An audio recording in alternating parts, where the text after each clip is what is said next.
Monsieur Kaoubi, bonjour. Bonjour. Merci d'avoir répondu à notre invitation. Le rapport de la Cour des comptes, il a été rendu public en décembre dernier. Il est disponible sur le site web de la Cour des comptes. Il décortique plusieurs secteurs dans l'objectif de favoriser une gestion saine et une bonne utilisation des deniers publics. Justement, en matière de gestion des deniers publics, le rapport souligne plusieurs lacunes, des anomalies dans différents secteurs pour plusieurs raisons. Mais est-ce qu'il y a un dénominateur, un point commun, Monsieur Kaoubi? Oui, bonjour encore une fois à tous les auditeurs et bonne année pour 2025 à tout le monde. Donc effectivement, comme à son habitude, la Cour des comptes a publié son rapport annuel au mois de décembre, comme vous l'avez bien précisé, avec encore une fois un accent qui a été mis sur des distorsions, des lacunes et des insuffisances. C'est tout à fait normal parce que dans un rapport d'audit, c'est beaucoup plus ce qui ne marche pas qui est mis en exergue. Et donc, le dénominateur commun entre les différents établissements ou les différents secteurs qui ont été diagnostiqués, je dirais le décalage entre les objectifs et les résultats. Donc, les décalages sont assez importants. Un manque d'efficacité en matière d'utilisation des moyens, de sérieux problèmes d'organisation et enfin des problèmes de communication entre les différents secteurs concernés quand il s'agit de logique plurisectorielle. Et enfin, je dirais l'absence des systèmes d'information aussi. Le rapport a insisté sur ce manque de systèmes d'information, de statistiques, de disponibilité d'informations. Donc, grosso modo, 5 éléments qui reviennent systématiquement. Donc, si on revient aux autres rapports, donc de 2023, 2022, 2021, de la même institution, je dirais que la Cour des comptes ne cesse de tirer la sonnette d'alarme, ne cesse de faire ressortir les dysfonctionnements en espérant que les ajustements se fassent et qu'une meilleure gouvernance soit mise en œuvre. Alors, plusieurs secteurs, plusieurs domaines et institutions, vous l'avez dit, ont été passés au peigne fin sur le volet financier. C'est des institutions qui ont eu droit à des financements très conséquents. Je cite l'école, le tourisme, l'assainissement, les collectivités locales et d'autres secteurs aussi. Est-ce que c'est le problème d'un manque ou de l'absence de l'obligation de résultat, M. Kaoubi, qui fait qu'aujourd'hui, en dépit de tous ces financements, on n'arrive pas aux résultats escomptés? Oui, c'est une logique de gouvernance en fin de compte. C'est une manière de gérer qui doit nécessairement être changée, être revue fondamentalement. Parce que dans le rapport, donc, qui pour rappeler, c'est un rapport de plus de 550 pages, les différents secteurs qui ont été diagnostiqués, audités, ont dans la durée, parce qu'il y a des secteurs qui ont été audités sur la période de 2003 jusqu'à 2022, ont bénéficié de l'apport nécessaire de la part de l'État et du Trésor en termes de moyens. Donc, financement, allocation humaine. Le problème ne se pose pas sur ce plan. Donc, sur les plans d'intrants, les ressources ont été assez abondantes et le Trésor n'a pas désigné sur les moyens, généralement pour doter les différents secteurs de moyens financiers et humains. La question que vous avez posée, justement, est-ce que les résultats ont été à la même hauteur des moyens qui ont été consentis? Je dirais non, parce que l'administration, et je l'ai à chaque fois dit sur votre plateau justement de cette émission, que la logique de fonctionnement de l'administration algérienne et des établissements chargés des services publics est en décalage par rapport à la logique de gestion par objectif. Ce qui a amené les pouvoirs publics, l'État, à opter pour une loi, donc la loi de 2018, la LOLF, justement, qui introduit cette logique de gestion par objectif ou de management by objectives. Mais entre une loi et les comportements, il y a tout un gap et il y a tout un travail à faire pour transformer les logiques de fonctionnement et les comportements des managers et des individus. Justement, quand on voit les recommandations qui ont été faites dans ce rapport, c'est celle de pallier aux lacunes organisationnelles, aux lacunes de fonctionnement et aux lacunes de manque d'utilisation de moyens modernes et d'instruments de management qui permettent justement de faire sortir les résultats, de mettre en avant les résultats, parce que la logique actuelle est beaucoup plus une logique de dépense et d'évaluation par rapport à la dépense, et non pas une logique d'évaluation par rapport aux résultats qui met en évidence l'efficacité et l'efficience.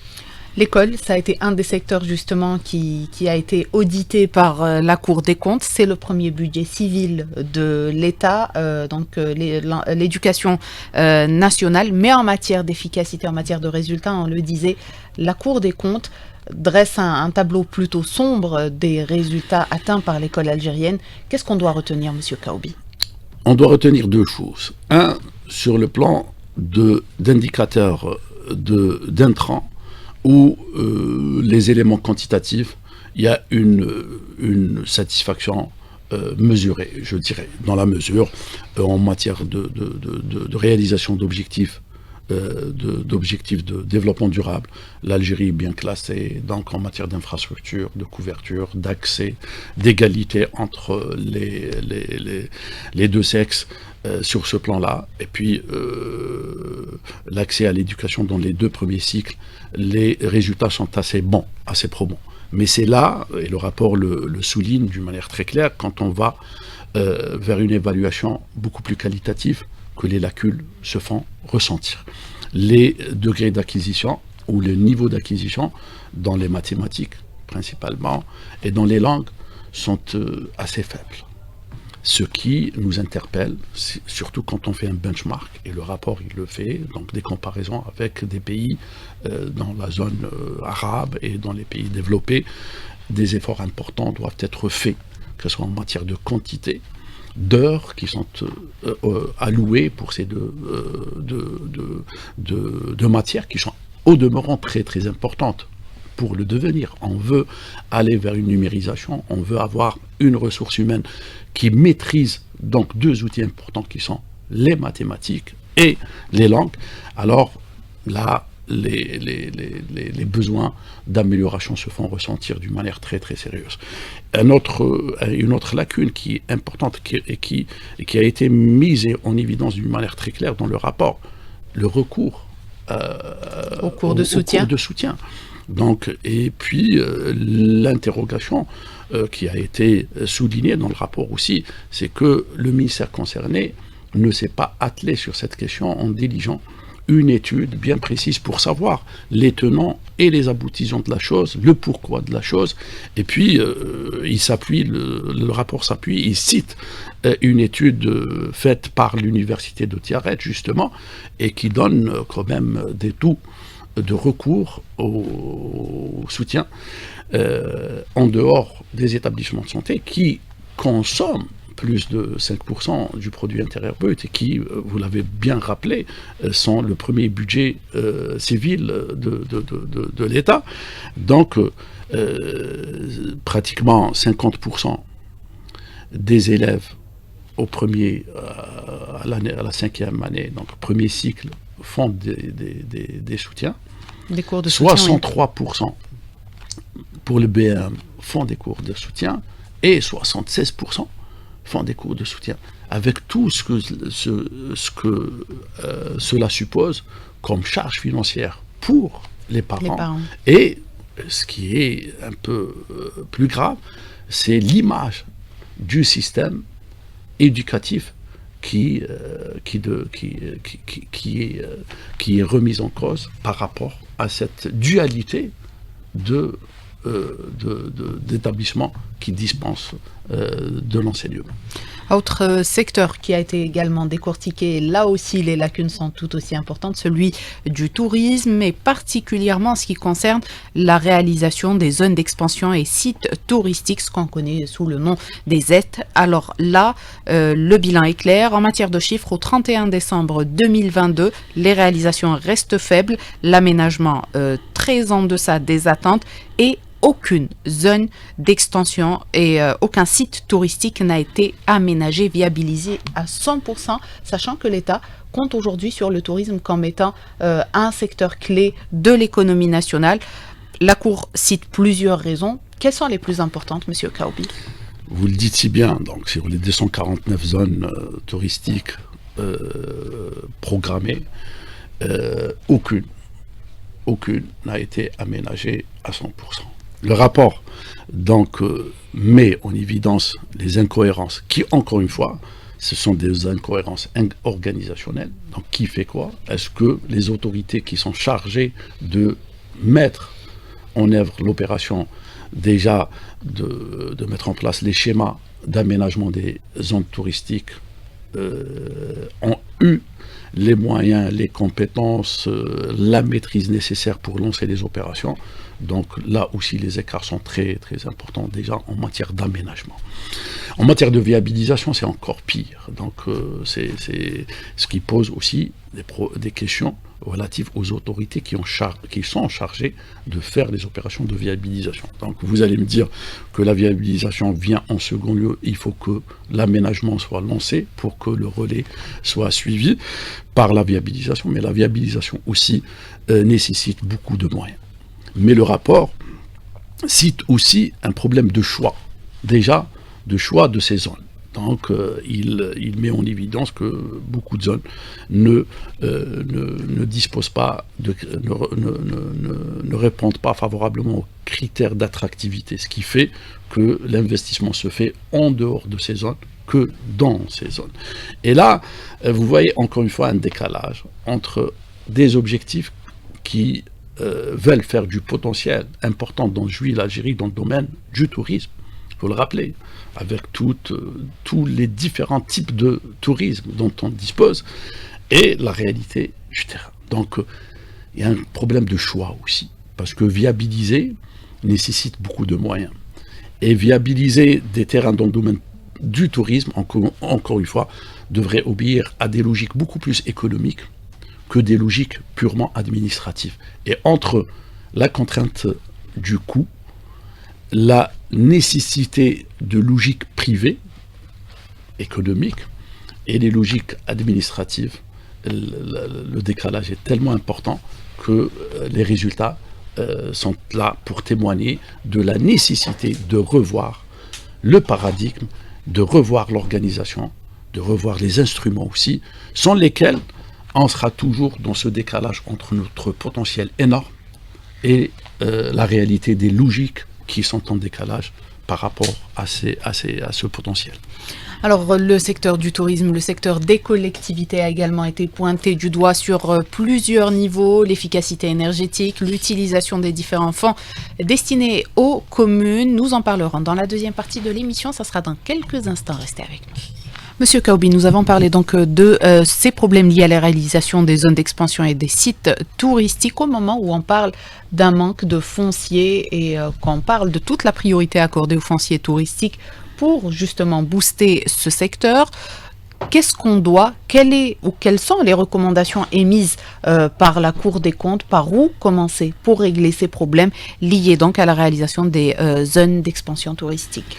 Oui, encore une fois, les problèmes qui ont été mis en évidence, c'est des problèmes d'organisation, de confusion en matière d'attribution, et puis de lenteur en matière de logique de fonctionnement. Le cas des zones, de 3 zones touristiques au niveau de la wilaya Tipaza est très révélateur. Donc, des zones qui disposent d'assiettes, telles que répertoriées dans le rapport, qui ont fait l'objet de demandes d'attribution déjà depuis, si je ne me trompe pas, 2016 ou 2018, et dont les demandes sont restées n'ont pas fait l'objet de réponse. Voilà. Donc c'est encore une fois des dysfonctionnements qui devraient être revus d'une manière fondamentale dans un cadre d'une révision sérieuse du cadre organisationnel, de la manière de fonctionner. Parce que là, il est indispensable de partir, de commencer à partir d'une révision des procédures, une meilleure connaissance des opérations, comment doivent se faire les opérations, les documenter, et puis mettre en œuvre un système de procédure qui soit le plus allégé possible, qui soit le plus transparent possible, et qui colle avec la logique économique qui, encore une fois, où le facteur temps est le facteur le plus important. Donc, valoriser notre potentiel passe par une revue, une révision, une réforme fondamentale de l'organisation actuelle. Une organisation qui a échoué, si on prend en considération les constats. Elle a échoué dans la valorisation de ce potentiel. D'une part, on a une demande. De l'autre côté, on a un potentiel. Et en résultat, on n'a pas d'investissement. Donc, le constat est très clair. Et plus on hésitera à revoir, donc je pense qu'avec le Code de l'investissement qui a confié à l'API cette mission de gérer le foncier économique d'une manière générale, y compris touristique, donc il est indispensable d'aller vers la mise en œuvre de schémas de développement qui répondent aux besoins, qui ont un contenu économique, parce que la question de la viabilisation elle est importante, ça nécessite beaucoup de moyens. Et le rapport démontre encore une fois que le Trésor a lourdement pris à sa charge cette question de financement. Il est indispensable, puisqu'on parle de partenariat public-privé, est-ce qu'il n'est pas indispensable de revoir en matière d'architecture d'autres sources de financement qui se rapprochent avec les logiques privées, aussi bien en matière de financement, parce que la question n'est pas uniquement financière, mais qui se rapprochent avec la logique privée en matière de flexibilité, de rapidité et surtout de professionnalisme. Le rapport met en évidence, et il le cite d'une manière très claire, si on revoit les différents segments qui ont été diagnostiqués, la nécessité de professionnaliser la gestion et la maîtrise des processus. Et puisqu'on parle, j'insiste sur ça, puisqu'on a une chance importante, celle de la transformation numérique. Oui. Cette transformation ne doit pas être uniquement une question technique, qui a pour objectif l'introduction de l'outil, moderniser les outils, mais ça doit donner lieu à une révision fondamentale des logiques, des instruments, et aussi et surtout dans les profils des personnes auxquelles on confie cette immense responsabilité de valoriser le potentiel. Est-ce que c'est les mêmes, recommandations qu'on suivrait en matière de... quand on parle des collectivités locales, puisque là également plusieurs programmes sont passés en revue par la Cour des comptes, y compris celui lié à l'efficacité énergétique consentie donc par les communes, insuffisant, juge la Cour des comptes. Donc en matière de transition énergétique, très peu d'efforts ont été faits quand on sait que, selon les derniers chiffres du ministère de l'Énergie, les collectivités locales consomment 80% de l'énergie produite. C'est des chiffres qui datent de 2018. Alors, en la matière, est-ce que également on doit revoir toute la chaîne pour asseoir cette efficacité énergétique, Monsieur Kaoubi? Oui, donc c'est le plan opérationnel qui pose problème. Donc on confie aux collectivités qui généralement sont préoccupés par des questions d'intendance à très très court terme et qui ne disposent pas et ne maîtrisent pas les logiques de gestion planifiée Et quand on ne dispose pas d'un outil de planification qui détermine les objectifs, qui détermine surtout la manière de faire, puisque je parlais tout à l'heure de la nécessité de maîtriser les opérations, comment doivent se faire les choses. Et ça n'existe, le problème qui est posé, qui est relaté dans le rapport, se pose dans la voirie, se pose aussi dans la gestion des plages, se pose pour les communes côtières, etc. Donc on a ce manque et ce problème de maîtrise des logiques de fonctionnement, des choses qui ont un caractère, une portée économique. C'est pour cela que la réforme, puisque les collectivités locales sont les administrations, que ce soit au niveau décentralisé ou au niveau des communes. Donc il y a une nécessité de revoir l'organisation. La manière de faire découle de l'organisation qu'on met en place, découle des procédures qu'on met en place, et que ces procédures ne soient pas la création bureaucratique ou une création de structures qui viennent d'en haut. Les logiques de formation des processus se font à partir du terrain, doivent respecter les opérations. C'est à partir de là qu'il est indispensable de réviser le paradigme, la manière de faire. Et les communes, parce qu'on les voit, ce n'est pas de grandes administrations, des fois c'est des petites administrations qui n'ont pas de moyens, qui n'ont pas de visibilité, qui n'ont pas de ressources humaines déjà pour faire les programmations. Donc il est tout à fait normal que pour un bon nombre de ces communes ou de ces collectivités locales, les objectifs de transformation énergétique, objectifs tellement importants, tellement grands, n'est pas assumé, n'est pas matérialisé sur le terrain, et les communes constituent à dévorer des budgets de fonctionnement importants, alors que les besoins d'investissement sont importants, et cette allocation, parce qu'en fin du compte, la question d'allocation de ressources n'est pas posée. On est sur une organisation consommatrice de ressources. On n'est pas sur une organisation qui réfléchit sur l'allocation rationnelle, optimale, le rapport le dit, optimale des ressources. Et c'est sur ça qu'il faut travailler. Donc ce n'est pas une question de conjoncturelle. Ce n'est pas la question revient systématiquement et est la manifestation claire d'une situation de pathologie organisationnelle qu'il faut traiter de manière profonde. Et cela, ça s'appelle une réelle réforme de l'administration qui profitera de cette occasion de transformation numérique pour révolutionner l'organisation actuelle dans sa structure, dans son fonctionnement, dans ses instruments et dans le profil des responsables auxquels on confie la mission de transformation. Peut-être que la question de formation se pose dans ce cas. Alors, Monsieur Kaoubi, étant donné qu'on parle par exemple du problème de moyens qui reste souvent posé pour les communes, alors que le rapport de la Cour des comptes pointe justement ces communes qui aujourd'hui ne recouvrent pas par exemple les impôts liés à la collecte des déchets.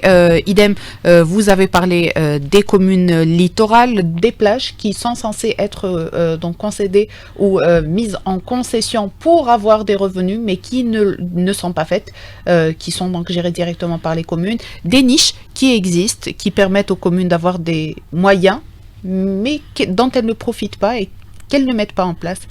Est-ce que finalement on doit juste former ces gérants des collectivités? Non, la formation en a deux sens. Que ce soit l'élu ou l'administrateur. Oui. La formation en a deux sens que si elle s'inscrit dans un programme de transformation. On forme pourquoi? C'est pour transformer. Et donc l'output de la transformation, il est important. Dans toute logique de gestion des ressources humaines, il y a un delta. On mesure la situation avant la formation et après la formation. Et on ne forme les individus que pour acquérir de nouveaux instruments. Et l'objectif de l'acquisition ou de l'amélioration des compétences, l'objectif de cette formation est d'améliorer les outputs. On doit s'inscrire dans cette logique. L'actuelle organisation exclut d'une manière fondamentale la question de remise en cause et la question d'évaluation systématique. Le rapport le dit. Les délais des opérations d'auto-évaluation sont tellement distantes l'une de l'autre que ça vide de tout son sens les logiques de remise en cause.